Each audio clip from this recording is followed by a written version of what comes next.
Trail and ultra runners, what is going on? What's happening? Welcome to another episode of the Koopcast.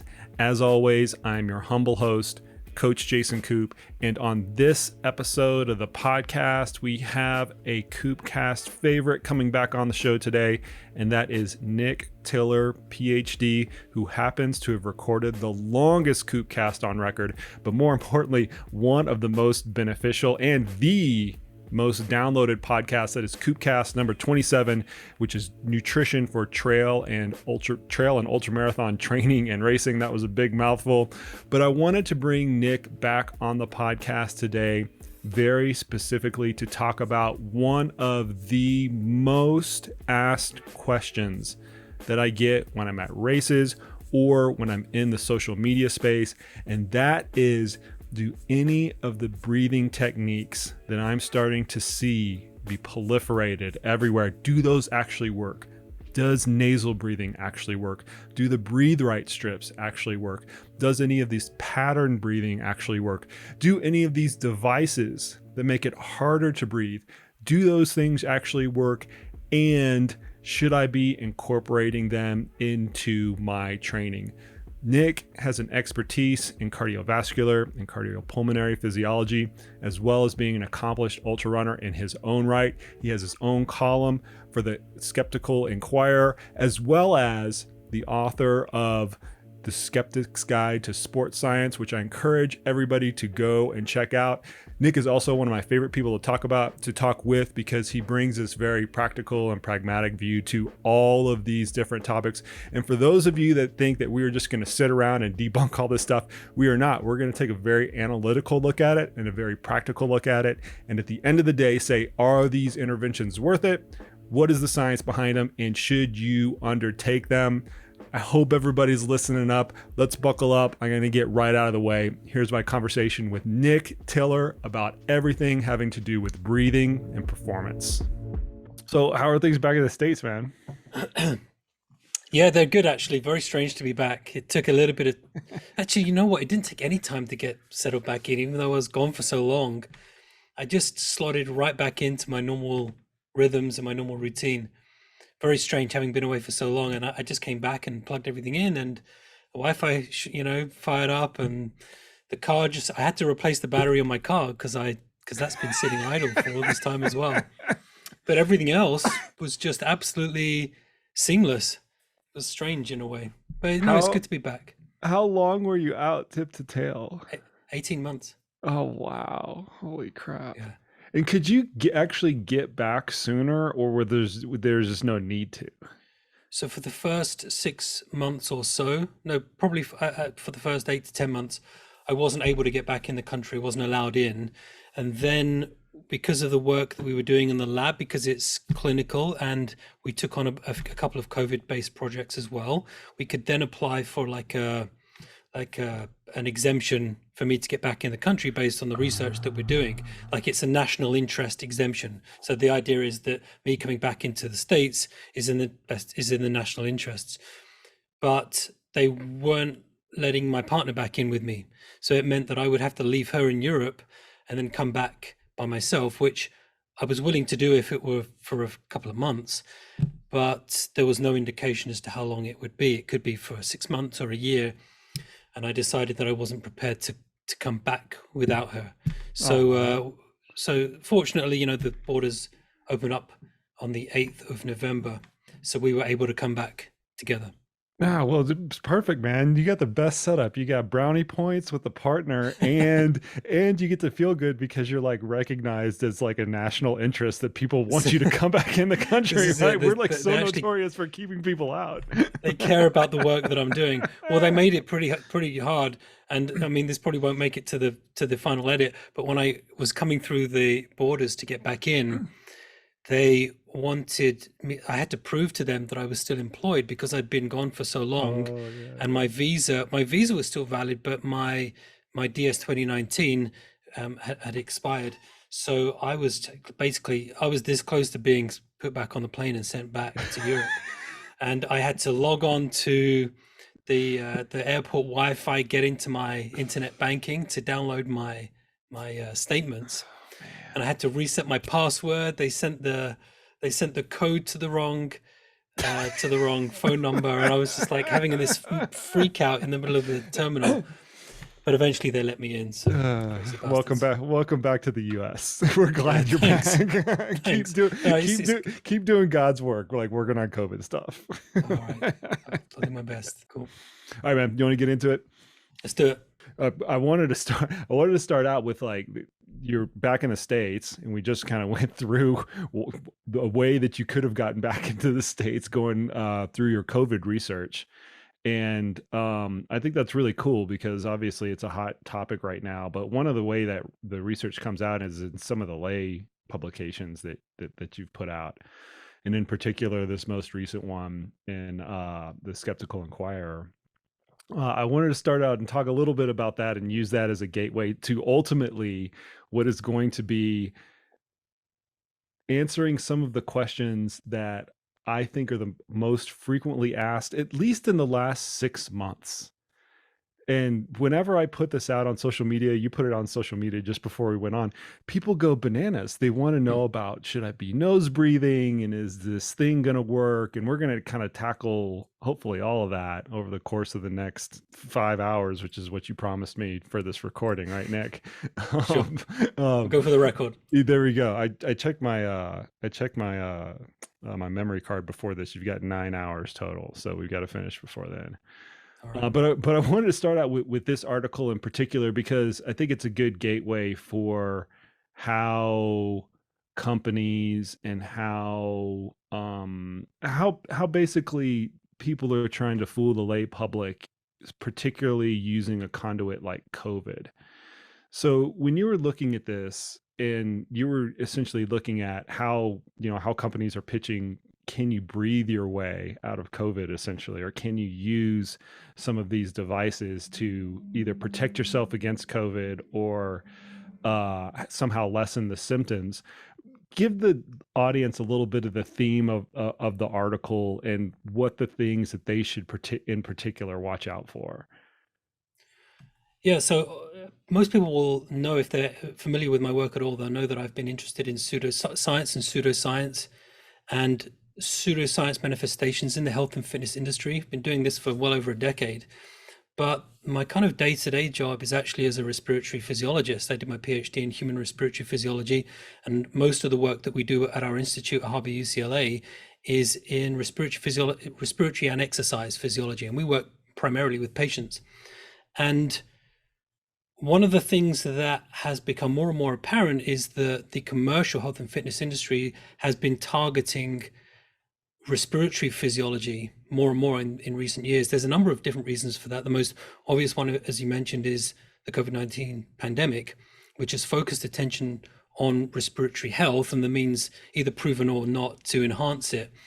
But even, and because of that, a lot of snake oil salesmen have crawled out the woodwork to exploit fear and misunderstanding about COVID, about the whole pandemic, to sell product. And exploiting people's fears and people's insecurities to sell product is not a new thing, but it didn't take long for people to start doing that with COVID. But even before COVID, chronic respiratory diseases like asthma and COPD were the leading cause of worldwide morbidity and the third leading cause of mortality.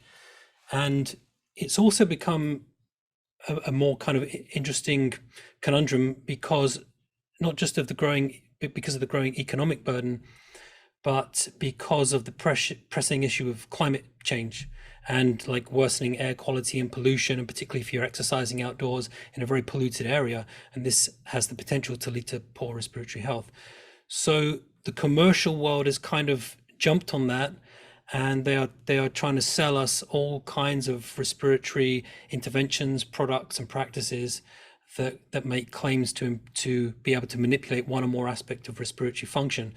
And so that's kind of why I decided to tackle this route, because it brings together my work in skepticism, my work in respiratory physiology, and especially using the platform that I now have with Skeptical Inquirer, where I can kind of reach a broader audience than I could do if I were just writing a scientific article. And so I thought I would use the opportunity to kind of answer some of these currently unanswered questions. So I'll put a link in the show notes to the article itself, but can you just tease it a little bit and give everybody the nickel version of what the article goes over? Yeah, so I'm currently working on a systematic review that will be published in a scientific journal article, and it's basically called Science and Pseudoscience in Respiratory Physiology, a guide for clinicians and coaches. And in that, we're basically doing a systematic review on a bunch of different respiratory products. So we talk about nasal dilators and nasal breathing and diaphragmatic breathing, pursed lip breathing, inspiratory muscle trainers, canned oxygen, oxygenated beverages, lung supplements, nutrition, all of these different products and practices that are targeted at improving respiratory health. And we do a really deep dive on the literature, basically leave no stone unturned. You can't do that for a lay audience because they'll get bored. And I get it, because sometimes I get bored reading all of these hundreds of papers. But what the article in Skeptical Inquirer does is basically it's the cliff notes of that. So I talk about why respiratory physiology has become a target of commercial health and fitness, some of the ways that we can use respiratory interventions to improve health and performance, and some of the many ways that respiratory products don't improve health and performance, and some of the things to kind of steer clear of. So I kind of split it into science and pseudoscience and some of the mess in between. And a lot of the messaging, I think it's worth mentioning, is kind of for it's for an entire audience, not necessarily an athlete audience, which is the primary audience that's going to be listening to this podcast. Yeah, for sure. So Skeptical Inquirer is, as I've said, it's a mainstream outlet, and most of their readers, it might be changing with my new column, but most of the readers are not exercise scientists, they're not athletes, they're people who are interested in skepticism, critical thinking, they're science enthusiasts. And it's actually it's wonderful to be able to write for Skeptical Inquirer, who are kind of the umbrella organization is Center for Inquiry, because it's these organizations that inspired me to get into critical thinking and skepticism. And so to be able to bridge the two worlds, the skeptical world and the exercise science world, because it's not something that they've ever really looked at before.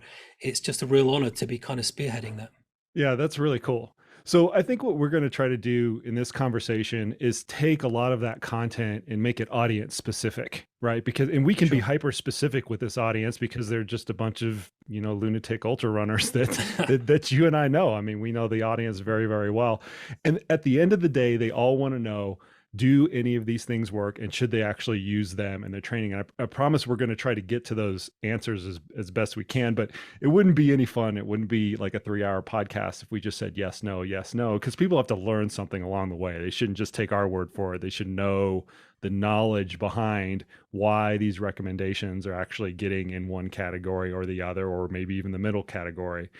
So to start that all out with, though, we've got to go over some physiology 101 of just the cardiorespiratory, the cardiopulmonary system, so that people have a broad understanding of how everything works. And then we can tie that, how does it work, to do these interventions actually make any sense? So you obviously are going to take the lead on this. Because you've done it. Yeah, you're the expert in the room. I just fumble over it. I just read one of the books that's sitting right behind me. So let's try to do a broad, like freshman 101 level overview of how the system works. Okay, so let's just very basic anatomy. Cardiovascular system. When we say cardiovascular, we're talking about the heart and blood vessels that are responsible for pumping blood around the body. So when we talk about cardio, when the gym bro talks about cardio, we're talking about cardiovascular exercise that really engages the heart and blood vessels. The respiratory system, we tend to talk about these things in isolation. When we have cardiovascular and respiratory, the cardiopulmonary system is how they kind of interlock. So when we talk about the respiratory system, we're talking specifically about the nose and mouth, obviously. So the nasal cavity, the larynx and pharynx, the trachea or the windpipe, the bronchi and the bronchioles. So these are the branching tubes that carry air from the nose and mouth into the lungs, and then the alveoli in the lungs. And the alveoli are the small air sacs in the lungs that are responsible for actually allowing gas to diffuse in and out of the blood. So and then obviously not forgetting the respiratory muscles, because these are going to come into the conversation later on. The primary muscle of inspiration is the diaphragm, and we have other kind of accessory inspiratory muscles like the intercostals, scalene, sternocleidomastoid in the neck, these muscles higher up. And the major or the primary muscle of expiration is the rectus abdominis. So this is the major superficial muscle, the six pack, I guess. And that's kind of primarily contracting during forced expiration. And this kind of, I guess, this integrated system, as we all know, is responsible for moving air in the atmosphere into the blood and carbon dioxide, or I should say oxygen into the blood, and then carbon dioxide out of the blood where it's expired. So that's kind of the whistle stop kind of tour of the respiratory system.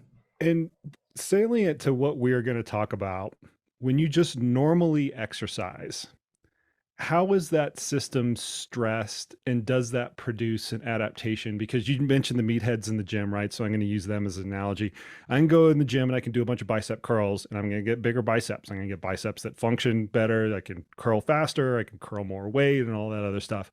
If I go out and run, right, cardiovascular, cardiopulmonary type of activity, does any of this anatomy that you just went through, does it adapt, and to what extent, I guess, does it adapt? If you want to try to make that analogy back to the bicep curls, does it adapt in that way?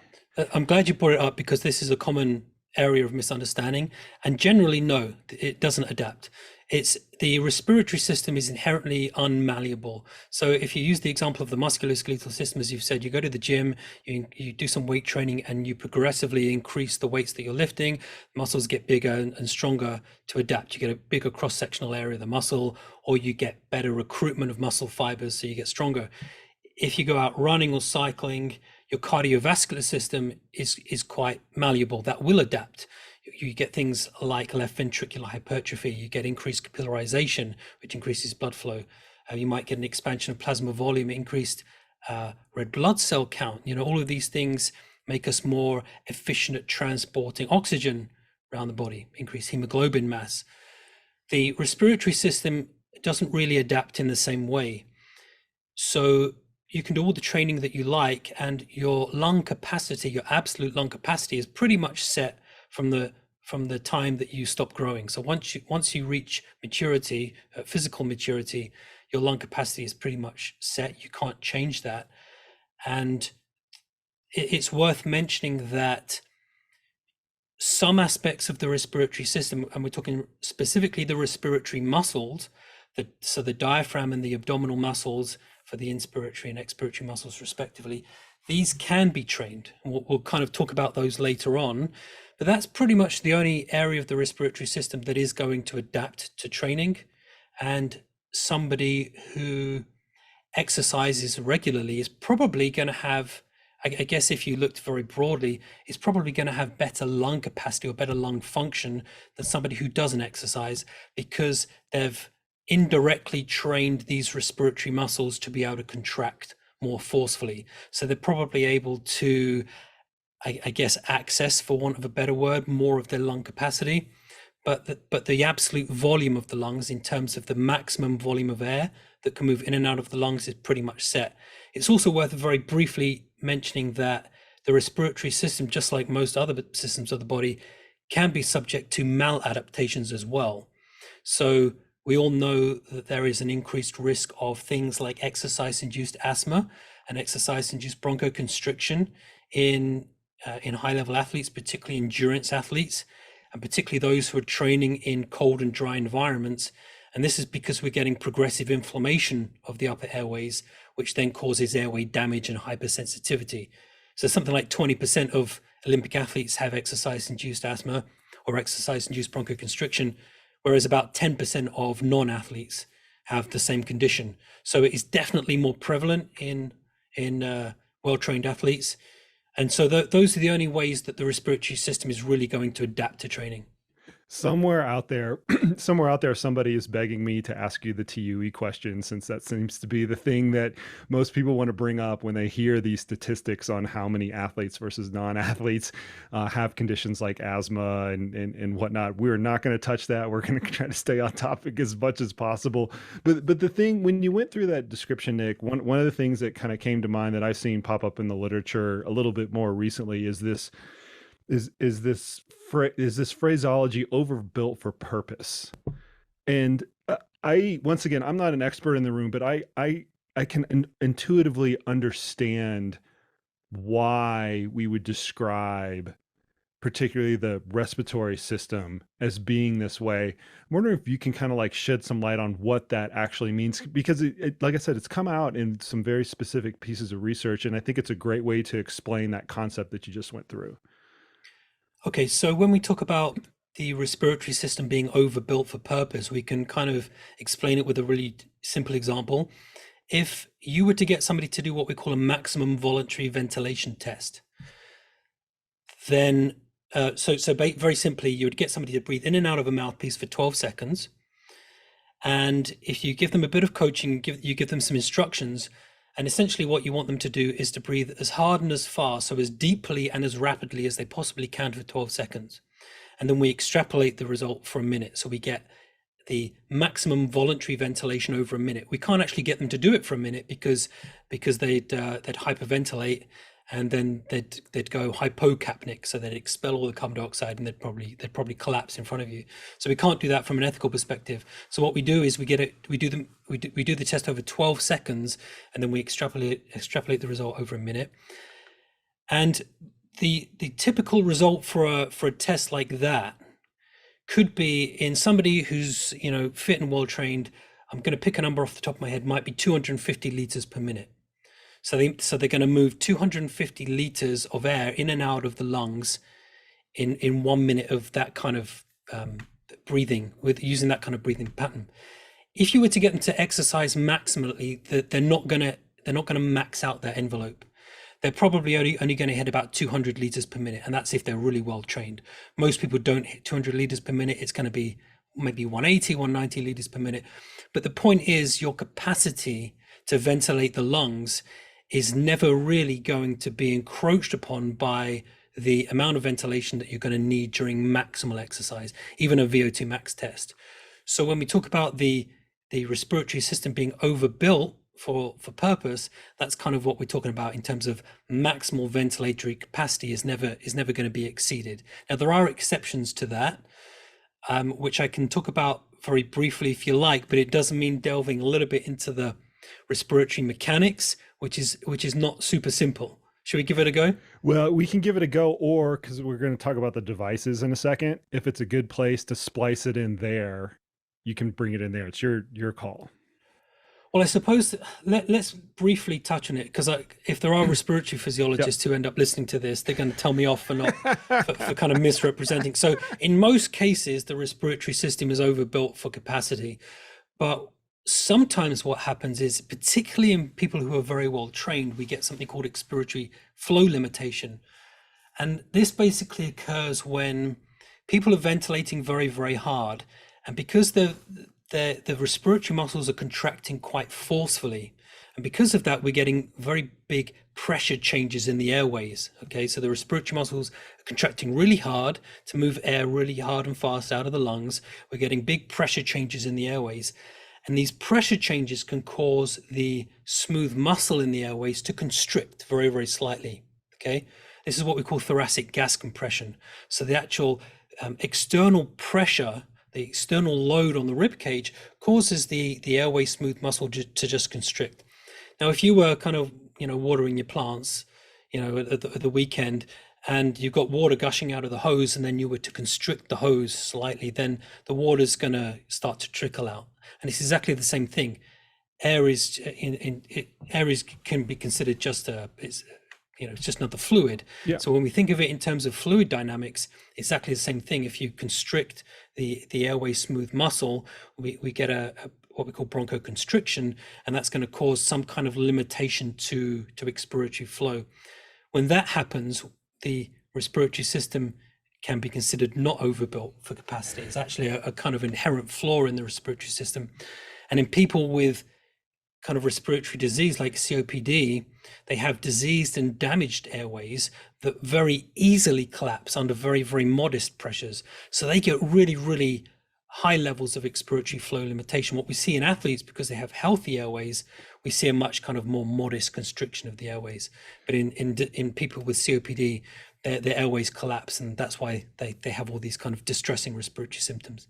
And I think that distinction is important to bring out, because we always have to be mindful that, once again, we're talking to an athletic population, and sometimes information trickles into the athletic population from a disease population that may or may not be relevant. And I think here's one of those examples right here, where we see that constriction in athletes, but it's just not to the same degree as we do in a disease population.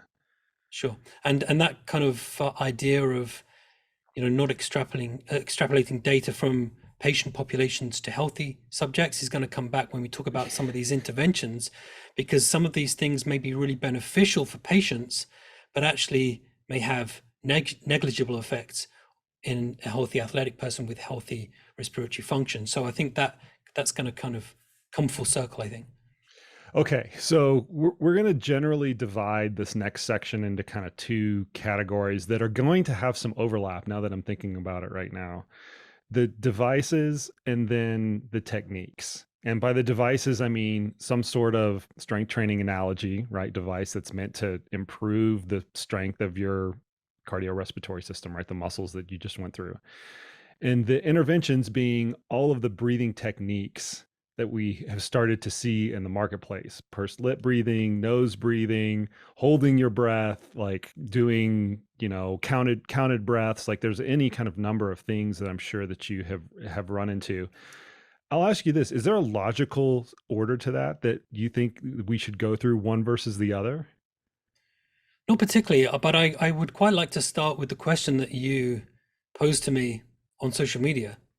All right, let's do it. Let's get the background story first, though. Okay, no, that's fine, because I think that's a great place to start, and it actually allows us to approach the question in a very logical and systematic way, and bring in all of these other aspects into answering the question, because there is actually a very clear answer to the question, but we need to kind of take people by the hand and lead them through the science, if you like. I'm gonna get the full story. There's a few of them. I don't know if you're tagged in all of them. Then hold on, let me make sure that we get the right ones here. I only got one. Oh, okay. Well, okay, you go over that one then, since that's the only one. I've got like 5 or 6 in my feed that I can choose from. Okay, so the one that we started off with was, at least from my perspective, is there some kind of a performance benefit to nasal breathing? So breathing through the nose as opposed to breathing through the mouth. And I think this is a good place to start, because, as I've said, there's actually a fairly decisive answer, but we've got to approach it in a logical and systematic way. So when we talk about nose breathing, and it's really trendy at the moment, getting people to breathe predominantly through the nose, exclusively through the nose, nasal breathing during exercise, even to the point where it's being sold as a product. It's being wrapped up as a product and sold, and people are making money off it. There's a lot of false claims surrounding it as well. But the first kind of question relating to that is, what is the premise? What is the potential benefit? What is the mechanism by which there could be any advantage to breathing through the nose? And there are 2 potential ones. The first one is that nasal breathing, as opposed to oral nasal breathing or breathing through the mouth only, can increase the uptake of nitric oxide into the lungs.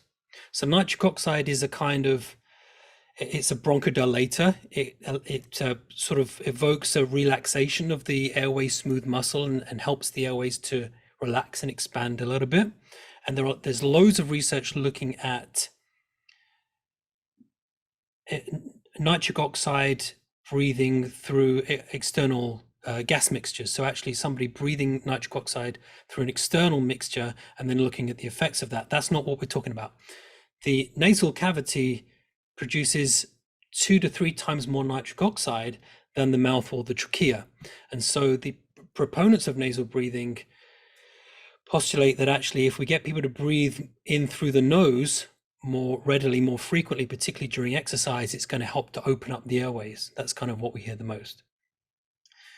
The second major premise of nasal breathing is that breathing through the nose helps to warm and humidify the air, which promotes gas exchange in the lungs. So there is research showing that if we breathe in through the nose, we do get more nitric oxide into the lungs. Okay, so that is true, and the nasal cavity does produce more nitric oxide than either the mouth or the upper airway, the trachea. And there are studies in patients, primarily in patients, showing that certain individuals, people with obstructive lung disease, people who are on mechanical ventilation, when physiologic concentrations of nitric oxide are actually introduced into the breath, it can actually help to reduce respiratory symptoms. It can help to reduce or at least partially mitigate pulmonary hypertension, and it can have certain beneficial effects for patient populations. So breathing in through the nose and actually kind of practicing nasal breathing at rest can potentially be beneficial for patients. Okay, there isn't any research to show that it's going to be also beneficial in somebody with healthy respiratory function. And again, this is where we need to distinguish between patients and people with healthy function. If you have healthy baseline function, then there isn't an awful lot to be gained by nasal breathing. Okay, so the next question is it even plausible to breathe exclusively through the nose during exercise? Right, because this is getting us a little bit closer to, okay, is it beneficial to nasal breathe during exercise? Yeah. And again, this has been studied.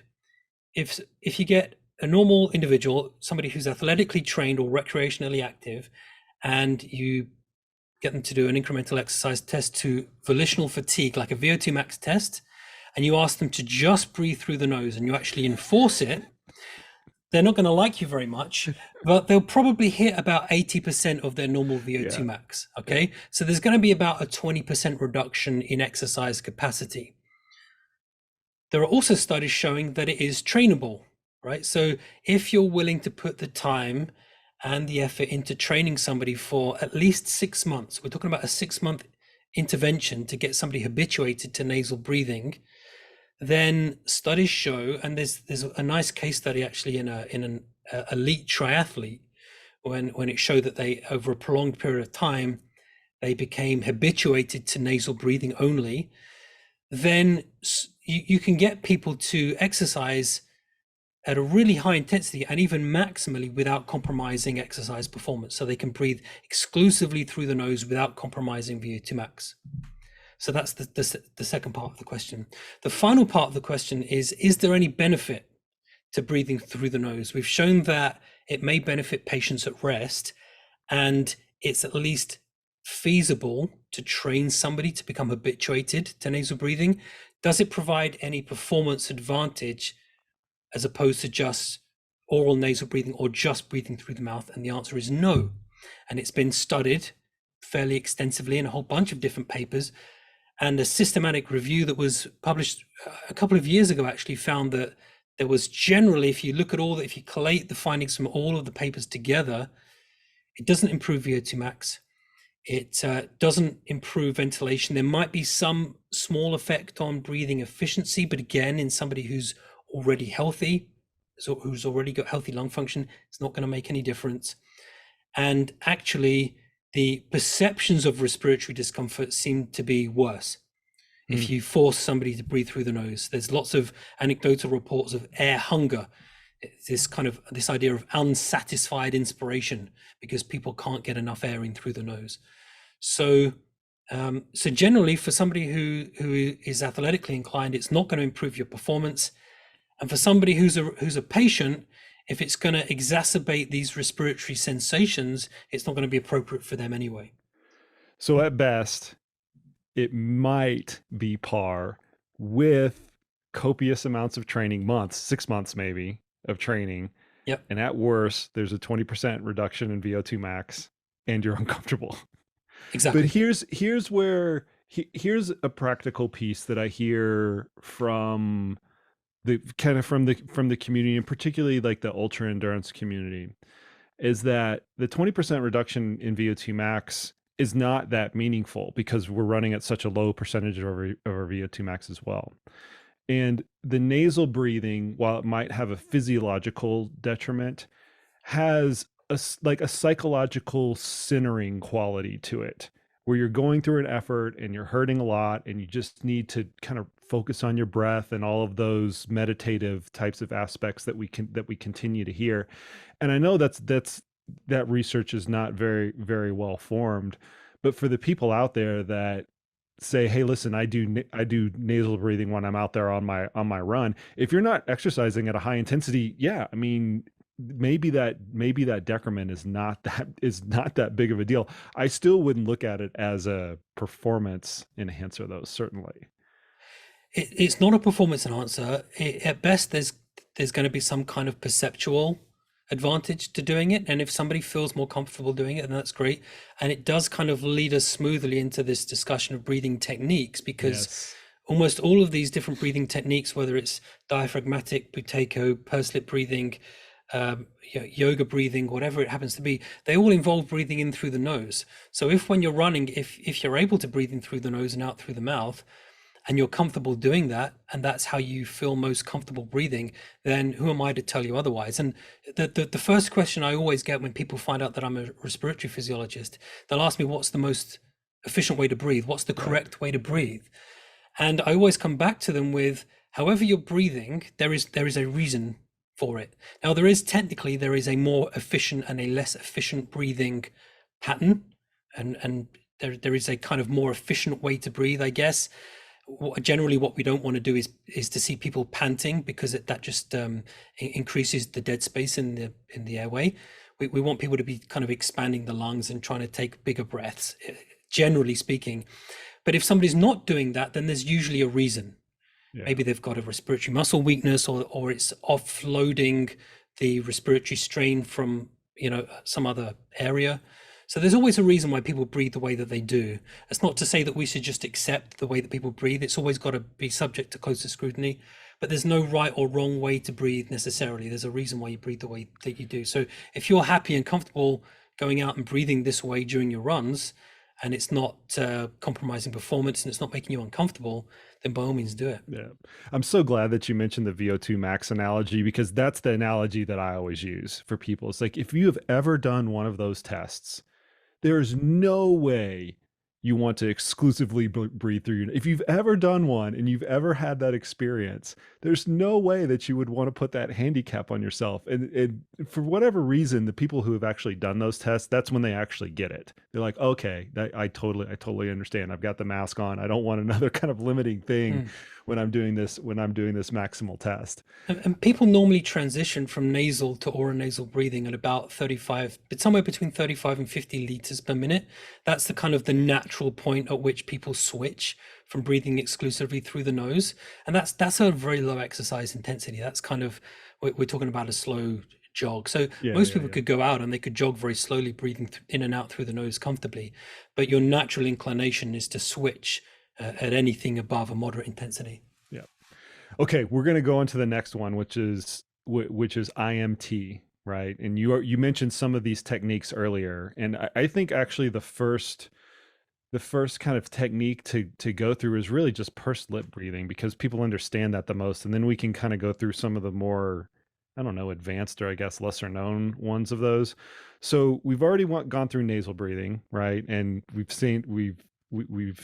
we can recognize that it's a performance limiter. It takes a long time to train, probably not worth your while. If you're comfortable doing it and it gives you some sort of centering quality at a low intensity, there's probably no detriment at those very low intensities. But let's move on to pursed lip breathing. Take the audience through, first off, what that is, right? And then where do we see that come up in the medical community? And then is there a translation to the athletic community? Okay, so pursed lip breathing specifically, and when we look at the literature on this, and there's a lot of it. I mean, we did some keyword searches for our systematic review, which is kind of in the latter stages of close to a final draft. And there are something like 15,000 different papers Jeez. that come up with these keyword searches.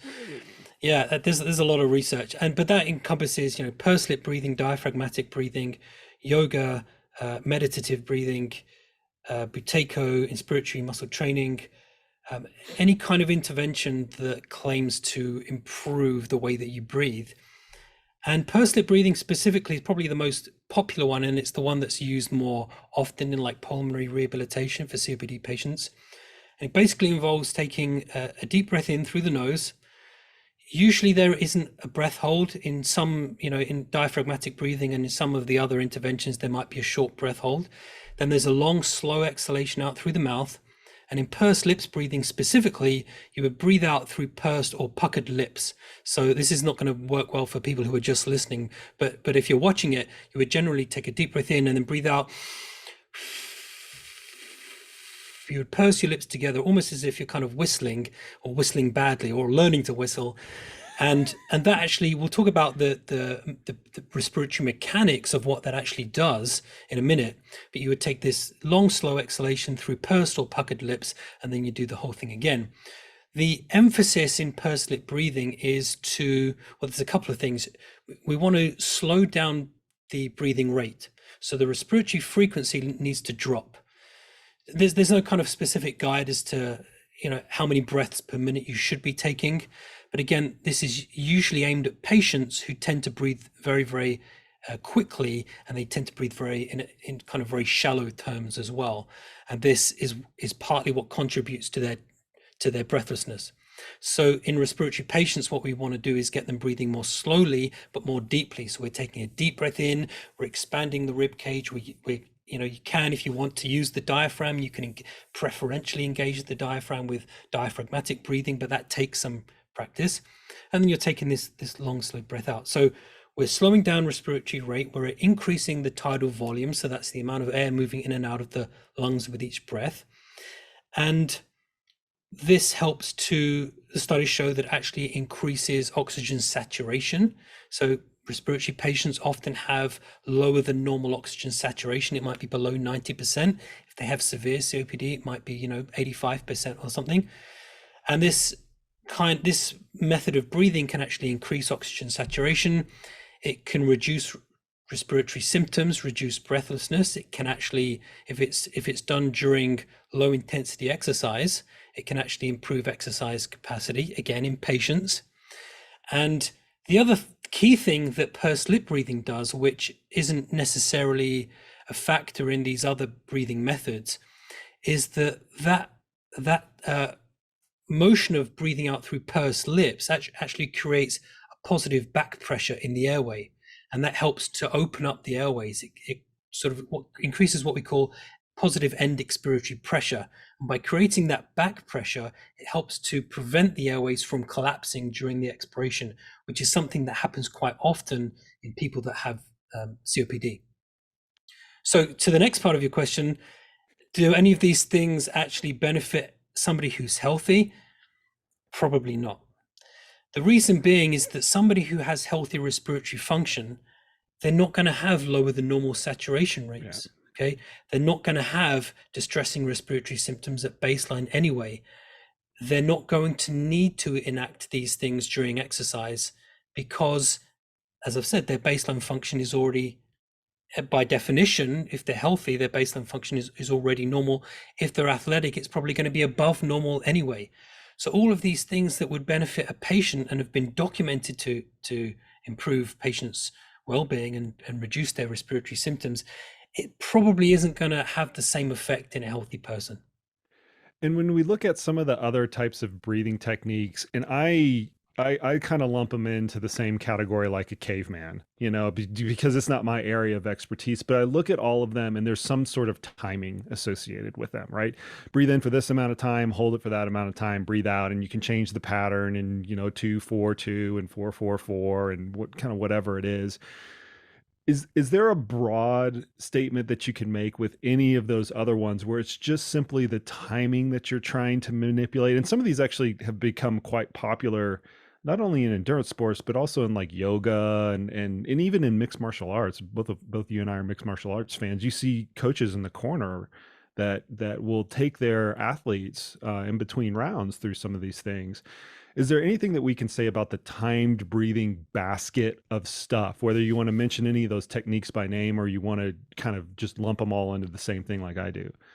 Yeah, absolutely. So there is a really important takeaway for people who are not patients, who who are lucky enough to not be patients, who want to improve their respiratory function, because this kind of breathing pattern or breath training where you take a breath in and then you take this long, slow exhalation, and sometimes there's a breath hold on the Hmm. inspiration.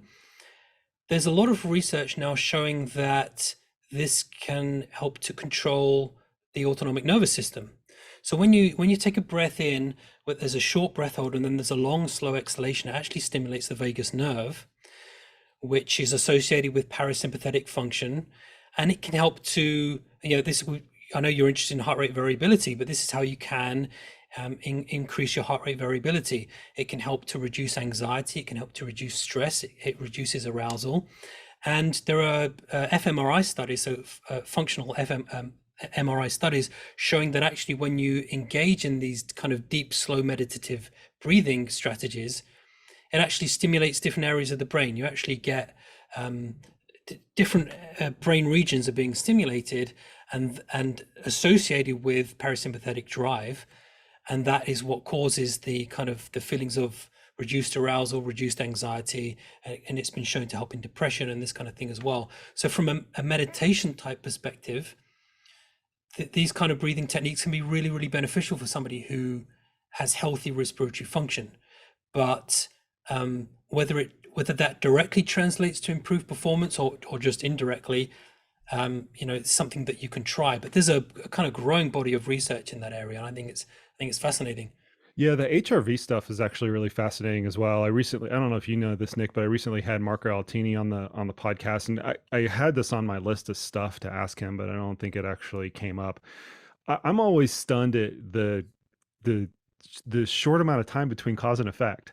Like you can be taking your heart rate variability, you can be measuring it, and you can kind of see it in real time and change your breathing pattern, and it changes almost instantly. Mhm. Now, my question to that, once I see that, is yes, you can see that, but is it material to anything? Right? Because you can always get an outcome if you force the issue, but is it material to improvement, relaxation, performance? Like what's the actual translational point there? And that's, I think, is we don't know a whole lot of that.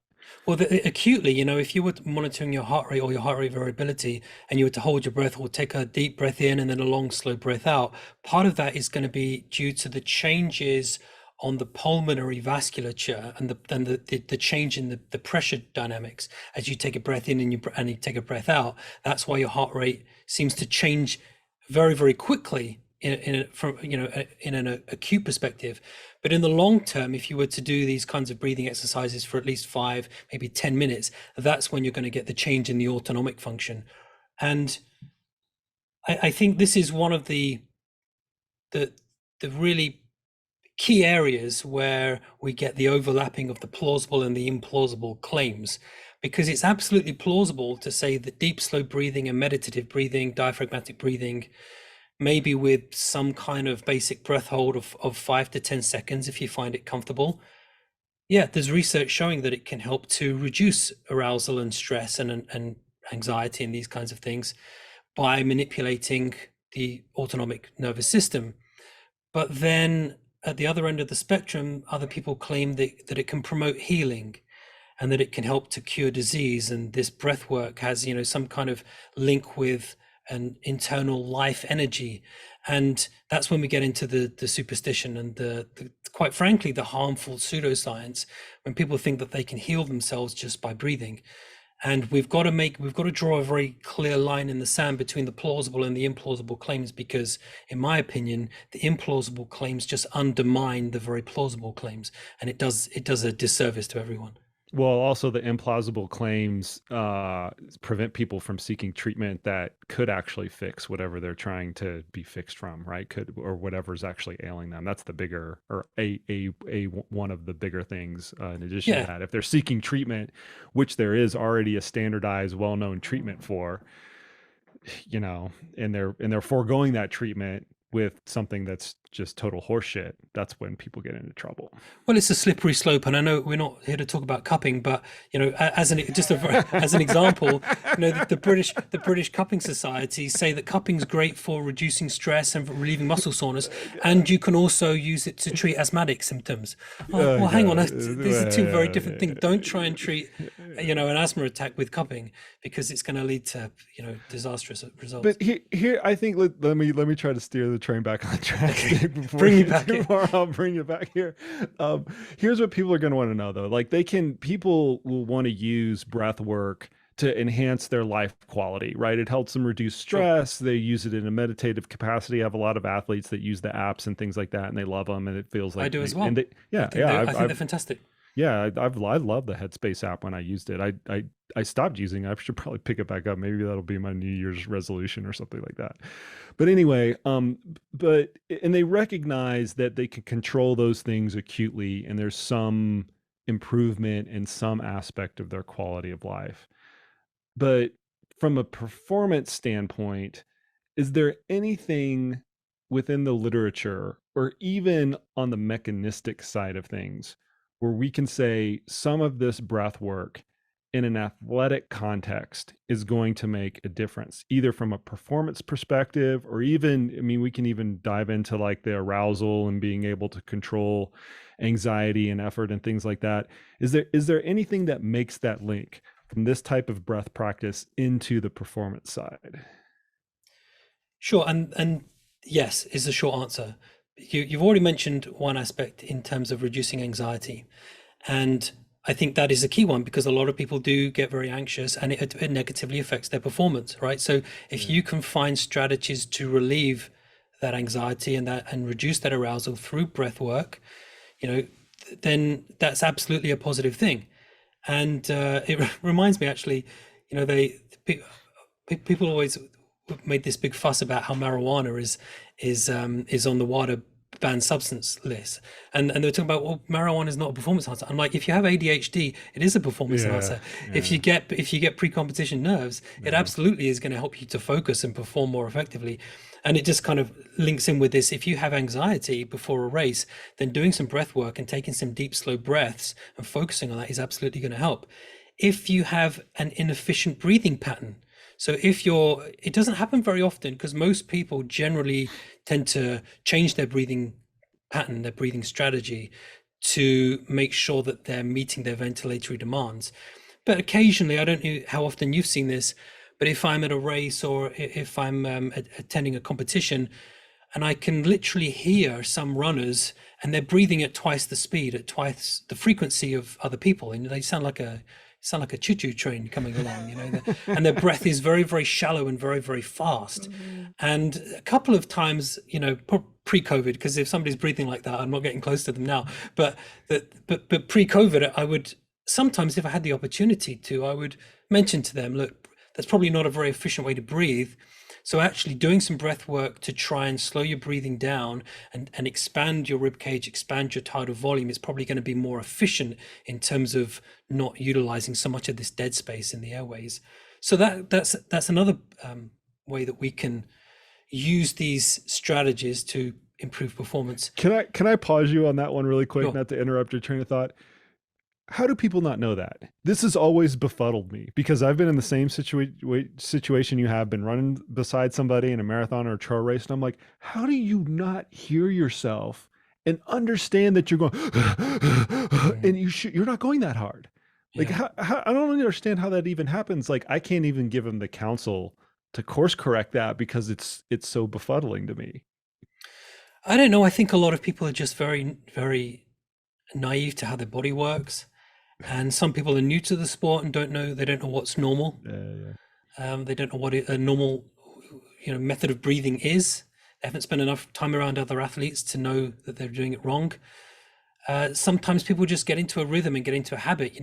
You see an older person doing it in their 50s or 60s. Maybe they've been breathing that way since day one, and they've got a lifetime of, reinforcing this inefficient breathing strategy behind them. And it's just, it's going to take too much time and too much effort for them to correct. And in those cases, maybe it's not worth trying to correct, because you might do more harm than good. That's what people are going to want to know, right? It's like, how do I know if I don't know? Well, you can have somebody listen to you, right? And they can tell you if it's normal or not, if they're a good friend in particular. But then the second thing is it worth course correcting? And in some cases it might Yes. not be, because it's like too hard to unwind at that point. Yeah, each individual individual case has to be addressed as an individual case. And so if somebody, you can't just tell by listening to somebody if they're breathing inefficiently. Ideally, you try and get them into a lab, try and get them to see a specialist who can hook them up to some gear and look at the ventilation rates, look at the breathing frequency, look at the ventilatory equivalents, and see how that's affecting their kind of metabolic function.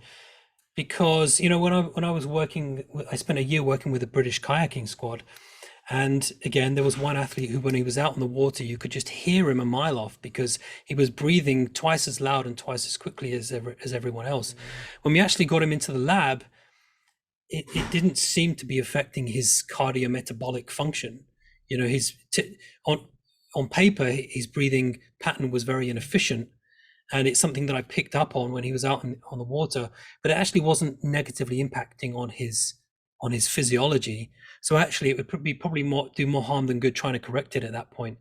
But in some cases, people do breathe very inefficiently, and it does affect their metabolic function. So that's something that needs to be corrected. What's the ballpark, or do you know the prevalency rate of that? I don't know off the top of my head. It's pretty, from just anecdotally, it's pretty rare. And I spent a lot of time around athletes over the last couple, decade and a half, and I've only seen it in a handful of instances. So I think it's pretty rare. But if you're listening to this, and next time you go out for a run, just be mindful of, and it links into the meditation and the mindfulness. Just be mindful of how you're breathing. If you're breathing very fast and very rapidly, that's probably not a very efficient way to breathe. It's not doing you any harm, but it could be that it might be optimized, and it might be worth looking into. Okay, so I interrupted your train of thought with my ramble here. No, that's fine. It's important to follow these sidetracks when they come up. But the last thing that I was going to mention was Inspiratory muscle training. Right. And I don't know if you were going to come onto this more. Nope, let's do it. Let's do it now. Okay, so the kind of the last aspect, I guess, to mention among all of this is Inspiratory muscle training. And this is when we actually use some kind of handheld Inspiratory muscle training device to train the inspiratory muscles, or train the respiratory muscles. And generally, you'll be pleased to know, the research is very favorable for using respiratory muscle training devices, not just in patients, but in athletic populations as well. Where's the best place to start? I suppose. Well, first off, like, people are going to know these by their brand names. Yeah. And there's a few of them. There's AeroFit, Iron Lung, Power Breathe. What else is out there? You probably know the space a little bit better than I do.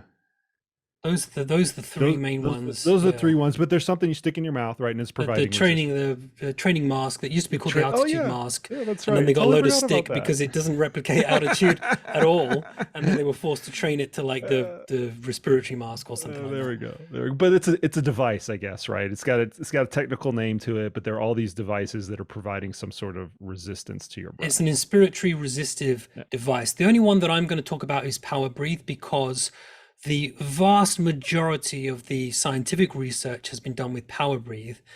And then all of these other products basically try to hitch a free ride on the research that's been done on Power Breathe. So they say, look, Inspiratory muscle training does this, this, and this. And I'm like, no, hang on. Power Breathe does this, this, and this. Your product may work in the exact same way, but the research hasn't been done in these other products. So I'm only going to talk about Power Breathe because that's the research that I know.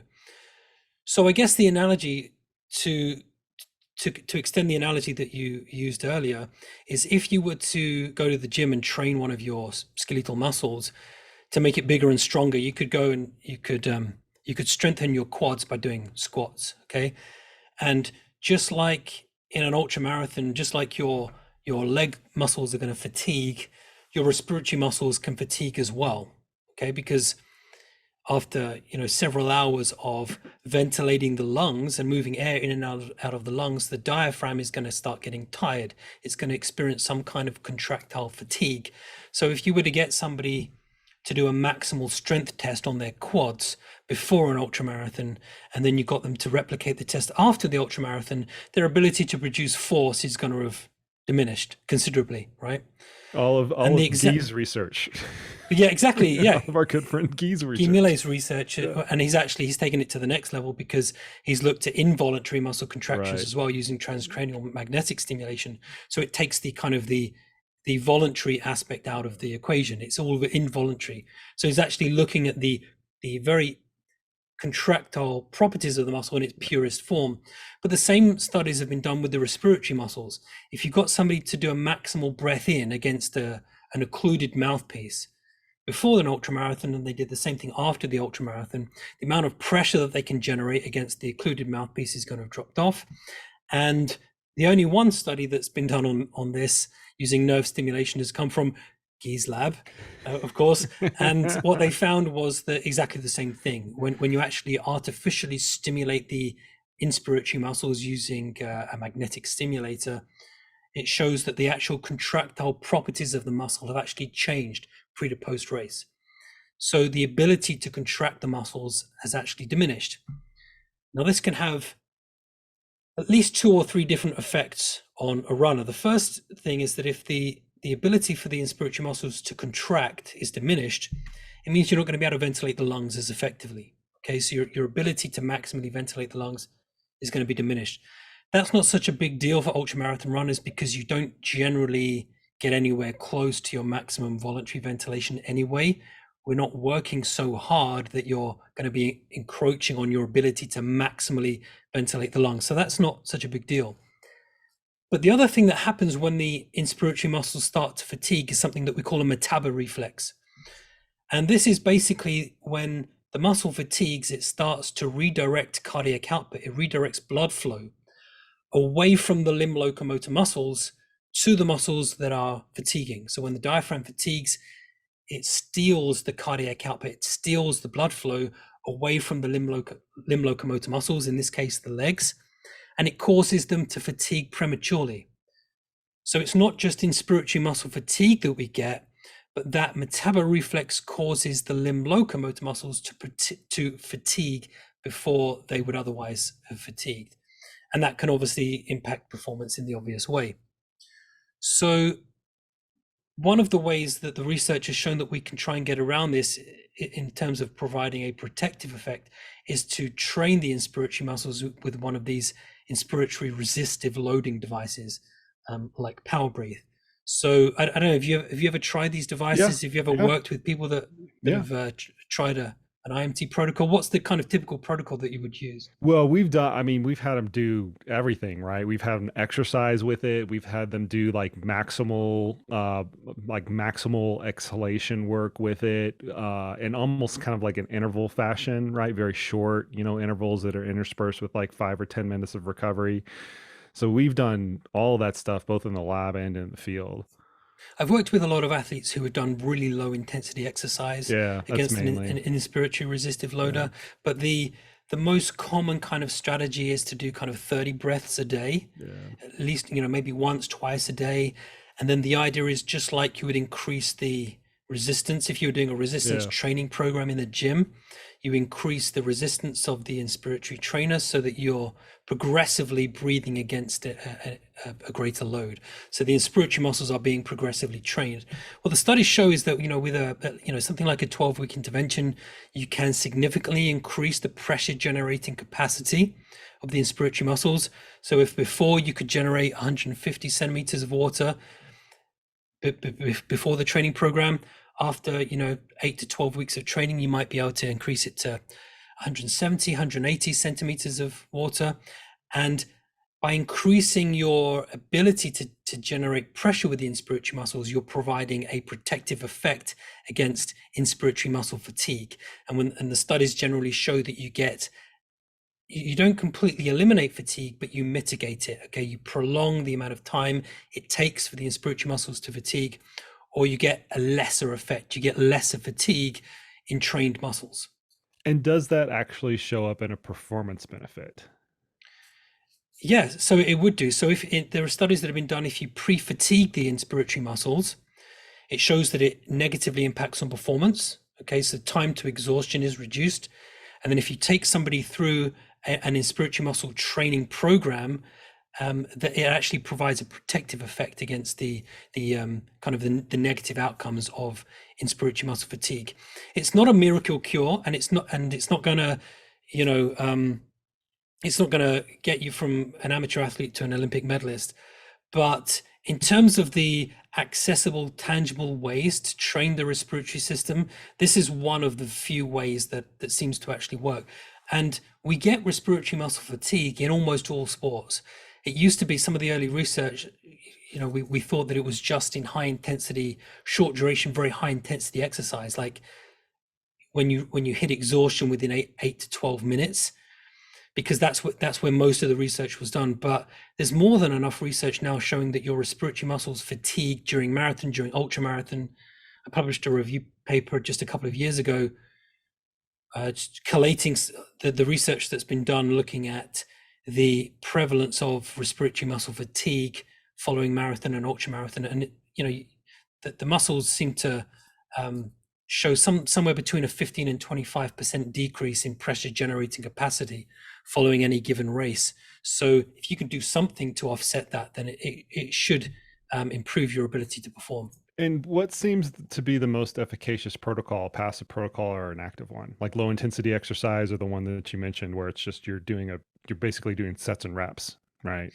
Yeah, the one that's been studied, I don't think that there is an optimum strategy that's been identified in the literature. The one that's been studied the most is what Power Breathe recommend. So it's 30 breaths a day, at least once or twice a day, over a period of at least 8 to 12 weeks, with a progressive increase in the resistance. And there's a lot of crappy research in this area, but there's a lot of really good research as well. And the good research has actually done sham studies. So they get a group of individuals to do inspiratory muscle training, and then another group to do sham inspiratory muscle training. So they're going through the motions of using an inspiratory resistive device, and they're breathing in against a resistance, but the resistance is low enough so that they think they're doing something, but not high enough to really stimulate any adaptation in the respiratory muscles. And there's, usually, if the protocol is right, there's a difference between the two groups. So would you view this, I don't want to put words in your mouth, but I'm trying to synopsize it. It seems like a low effort intervention that has some tangible benefit that athletes could reap from it.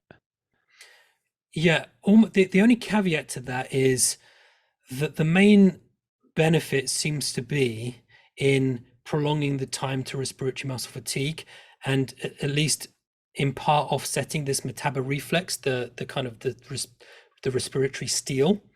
But the major caveat is that nobody has yet demonstrated that this metabo reflex occurs during ultramarathon. So it might be that the metabo reflex only occurs during really high intensity exercise. If you're working at a relatively lower exercise intensity for a very long period of time, it might be that you don't get the same redirection of cardiac output. So that's the kind of the main caveat that is yet to be explored. We know that the respiratory muscles fatigue following ultramarathon, and we know that training with an inspiratory muscle trainer seems to prolong the time it takes for these muscles to fatigue. Also seems to be a perceptual improvement as well. So people seem to be more breathless as well. But beyond that, we can't really stake our flag in the sand. And just for the record, I don't earn commission on on the sale of Power Breathe devices, and I don't have any stocks and shares in Power Breathe. But it's one of the very few devices, thankfully, where the research actually seems to support the claims that are being made, and it's so rare for that to happen. I don't mind talking about it. Well, most of the time it's an oversell. We've talked about this before, both on and offline. There's usually a thread of truth, right? And that thread gets blown up into a rope or to a steel cable or something way bigger than a thread, And I think if you look at the research, I always come to the conclusion that yeah, if you want to put in the effort, it's a low effort intervention that could result in some performance benefit that we can't put a pin on. We can't say we could probably say it's like between 1 and 10%, right? Is probably the bucket Yeah, that we could put it in. sure. It's not 50%. It's not going to put you on the freaking Olympic podium if you can't make the Olympic team, but maybe, improves your UTMB time by 20 minutes or something like that. Yeah, if nothing else, it's probably going to improve your perceptions of the respiratory discomfort. And as you've said, the vast majority of products, when you look at the claims and the evidence, there is this huge disparity between Yeah, the yeah. claims and the supporting evidence. And Powerbreathe seems to be one of those devices where the claims that they make seem to be tempered. They seem to be fairly modest and moderate and based on the literature. And you know why? Because the product was developed by a scientist. Yeah, yeah. Product was developed by a very well-respected, very well-renowned respiratory physiologist called Alison McConnell. If you're a respiratory physiologist, you'll know who she is. And this was all off the back of research that she did in the early part of her career. So there's the disparity between the claims and the evidence is much, much smaller here. And there's a lot of other sports that have adopted this as well. That and when I see things that kind of meet all those criteria, that's when it becomes interesting to me, when the gap between what is claimed and what is actually going on is not very big. I get people got to sell stuff, like the marketing team's got to come in at some point. It's just how much gloss do they put on the research. But when you see that in combination with different sports adopting it, and then the athletes genuinely without getting paid are adopting it as well, I think that's the right combination to start to pay attention. Yeah, and I think more often than not, when you have products that or manufacturers who invest all of their capital in sponsorship because they're trying to subsidize the fact that they don't have any legitimate scientific research, they don't have any evidence to support their claims. So instead, they sponsor athletes and they focus on visibility and the exposure effect, and they try and bypass that whole science thing. And at least with Powerbreathe, that doesn't seem to be the case. I don't think they need to, because they've got this good body of research. So at least that's one example where that's happening. I've never heard anybody phrase it like that. They're subsidizing a lack of research just through money and through attention that they can get through sponsorships. I've never heard anybody put it like that. I think that's brilliant. Well, they're not held accountable for the claims that they make. The vast majority of manufacturers can say and do whatever they like, so they can make whatever claims they want. They don't have to provide any evidence, because most athletes and most coaches aren't demanding the evidence. It's supply and demand. Right? If you're not demanding the evidence, they're not going to supply you with any evidence. True. And so for the most of the time, the claims are being made and there's no supporting evidence, and so they will use clever marketing rhetoric, and they will engage in logical fallacies and athlete sponsorship to try and sweep under the carpet the fact that there's actually no scientific legitimacy to the claims that they're making. Okay, so since we're on this rant right now, we'll keep it in we'll kind of keep it in the breathing techniques and breathing apparatuses. Where are the worst offenders? Like, where should the athletes just run away, don't look twice? This is not it's not even worth your attention, more over your money. Well, especially now with this new world that we find ourselves in, which is saturated with big business and social media and bad science and fake news. And particularly with the pandemic has brought out the worst in a lot of people. It's brought out the best in some people and the worst in others. So I would say anytime you see any respiratory intervention that claims to boost your immune system, that claims to protect you from COVID, that claims to help cleanse your lungs, I would just run as far as you can in the other direction. And especially now with social media, a lot of manufacturers can use social media to say and do things and make claims that they would never be able to do from a legal perspective, on their own websites or in interviews and so forth. But they can do it a lot more subtly on social media by using accounts that are not necessarily directly linked to theirs. And the worst one that I saw recently was a picture of a guy using an inspiratory training device, and it was in his mouth. And underneath the picture, it said, "Protect yourself from COVID-19. Boost your immune system and strengthen your lungs to protect yourself from COVID. Click this link, And as I wrote in the Skeptical Inquirer article, none of these interventions are going to do any such thing. Okay, there are very clear and tried and tested ways to protect yourself from COVID. That is, get vaccinated. This is not controversial. It's get vaccinated, get boosted, wear a freaking face mask, and keep your distance from other people. Strengthening your lungs and improving your lung capacity is not going to help you. If you have healthy baseline function to begin with, then improving your lung function further is not going to help. Having said that, being physically active and, not being obese and not having, type 2 diabetes that is the result of, poor lifestyle choices, all of these things can be corrected to some extent. But yeah, anytime that there is any claim to boosting immune function or protecting you from COVID, there is no respiratory intervention that can do that. So I would just look in the other direction. Yeah, there were a lot of other companies that ran afoul of that as well. They were just trying to use the pandemic to make money, and shame on them. They're going to be the losers after this whole thing is said and done, because they now have no confidence. That's neither here nor there. I'm trying to keep the train back on the tracks again. Let's try to summarize it, Nick, right? So the breathing techniques that we went over, they're probably not going to directly improve your exercise capacity and or performance. They might have a second order effect on calming, centering, focusing, something else that could potentially downstream affect your performance. Nobody's kind of denying that. Whether or not you adopt those techniques or not is a highly personal choice. There also might be some advantage to an IMT device, and the one that's been studied almost exclusively, or at least the most, is the Power Breathe device, where you can mitigate some of the respiratory fatigue that's going on by undertaking one of those interventions. What else to the nickel version do we want to add caveats to? Two very brief things. The first thing is that breathing interventions will be very beneficial for athletes who also have respiratory disorders, because there are some of them. So there are a lot of athletes who have asthma, far fewer athletes who have COPD, but they are out there. Maybe they're listening.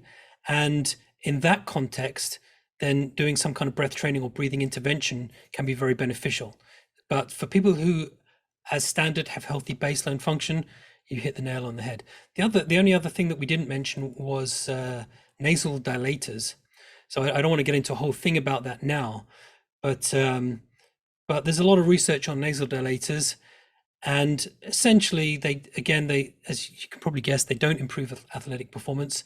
They might be able to improve your ability to nasal breathe during exercise. So if you've decided for whatever reason that you want to nasal breathe during exercise or maximal exercise, using an external nasal dilator, like the tape that goes across the nose, or an internal nasal dilator that goes actually in the nostrils, it might actually help you to breathe nasally if that's what you want to do. But studies show that it doesn't enhance performance in any meaningful way. Nobody's going to get on the Olympic podium if they're not already on the Olympic podium through a breathe right strip. No, and some athletes swear by it. I remember Paula Radcliffe, very famous British marathon runner, and there's an American triathlete, forget her name, who every picture she's wearing these devices. It's probably placebo effect if you perceive that you're breathing more comfortably. Studies show that it does actually help to improve nasal patency. So if you were to take a sniff, again, this isn't going to work for people who aren't watching the video, but if you sniff in, you'll see that the nasal wings actually collapse inwards anytime you take a sharp breath in through the nose. And during high intensity exercise, that can cause some people some discomfort. So the nasal dilators can actually help to prop open the nasal wings and stop them from collapsing during inspiration, but it doesn't improve performance. It may help you from a perceptual perspective if that's what you're into. I'm glad that we at least had some winners, though, right? Or some kind of like plausible winners. I think a lot of times people like see these podcasts and like, they're just going to shit all over everything. But we go through it in a rational fashion. I hate it when people call me like a debunker. I'm just a debunker. I'm just a naysayer. I just shit all over everything. And, that's not the case.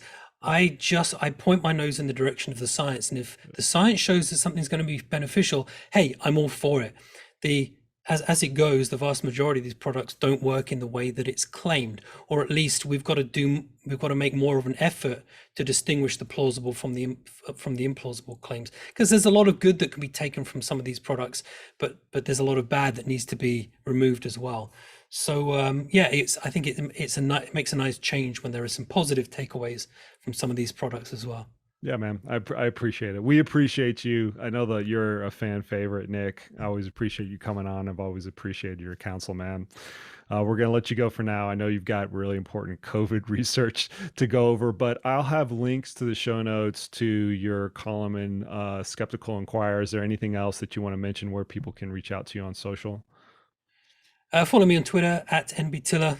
And you can check out some of the work that I'm doing in all different facets at my website, nbtiller.com. But that was fun. Thanks for having me. Yeah, thanks, Nick. Appreciate it. All right, folks, there you have it. There you go. Thanks again to Nick for coming back on the podcast. I'm going to have him back again because inevitably when I have these things, people start to ask questions, and he is always a very good sport about it. I'm also glad that Nick is finally back in the US and we can correspond on roughly the same time zone and not have to worry about this transatlantic time difference like we had to earlier. So thank you, Nick, for your time once again. Thank you to all the listeners out there. I know a lot of you are interested in Nick's book. I'll have a link to that in the show notes, as well as my own book. You guys bought all of the copies of my hardback book that I had initially ordered, and they're not going to be available again until the end of February. So thank you guys for the overwhelming support on that. I promise I will have more in stock. But in the meantime, I am more than happy to personalize a paperback copy for you. The website that you can get that is just my website, jasonkoop.com/book. You can enter in a personal note, send it off as a gift, send it to yourself. I'm happy to personalize those for you. And as I mentioned earlier, I really appreciate the support. That is it for today, you guys. And as always, we will see you out on the trails.